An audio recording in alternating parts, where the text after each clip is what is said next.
Kozhikode ബീച്ചിനെ mini north ഇന്ത്യക്ക് മാറ്റിയല്ല. ഇവിടുത്തെ അവസ്ഥ ഒന്ന് നോക്കിയാണ്. കോഴിക്കോട് ബീച്ചിലെത്തി. ഇവിടെ ബാക്കിൽ ഒരു പശു പാവം പുല്ലല്ല പ്ലാസ്റ്റിക്കെല്ലാം തൂങ്ങുന്നുണ്ട്. ഒന്നാന്നറിയില്ല, വിഷമിട്ടായിരിക്കും.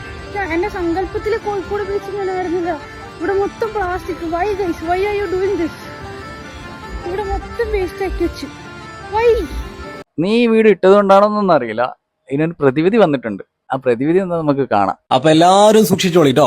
അപ്പൊ ഇനി മുതൽ ആരാണോ കാലിക്കറ്റ് ബീച്ചിൽ വേസ്റ്റ് ഇടുന്നത് അവർക്കൊക്കെ നല്ല ഫൈൻ ഉണ്ടാവും. നെക്സ്റ്റ് വീക്ക് മുതൽ നമ്മളത് ഫൈൻ ഈടാക്കി തന്നെ പോകും. അപ്പൊ മാലിന്യം നിക്ഷേപിക്കുന്നതിന് നമ്മുടെ മുനിസിപ്പൽ ആക്ട് 340 പ്രകാരം 5000 രൂപ വരെ ഫൈൻ ഈടാക്കാം. മിനിമം 1000 രൂപ ഫൈൻ ഈടാക്കി പോകുന്ന ഒരു സംവിധാനത്തിലേക്ക് വന്നാലാണ് നമുക്ക് നിങ്ങൾ ചെയ്തതിനും ഞങ്ങൾ ഈ എഫേർട്ട് ചെയ്യുന്നതിനൊക്കെ റിസൾട്ട് ഉണ്ടാവുള്ളൂ.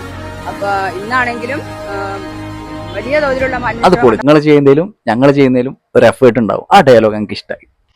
സോ അടിപൊളി. അപ്പൊ അതുകൊണ്ട് ഇനി കോഴിക്കോട് ബീച്ചിലൊന്നും ആരും പോയിട്ട് പ്ലാസ്റ്റിക് ഇടല്ല മക്കളെ. വെറുതെ 1000 5000 എണ്ണി കൊടുക്കേണ്ട ആവശ്യം വരൂല. അല്ലെങ്കിൽ എന്തിനാ നീ പ്ലാസ്റ്റിക് ഒക്കെ അവിടെ ഇടുന്നേ?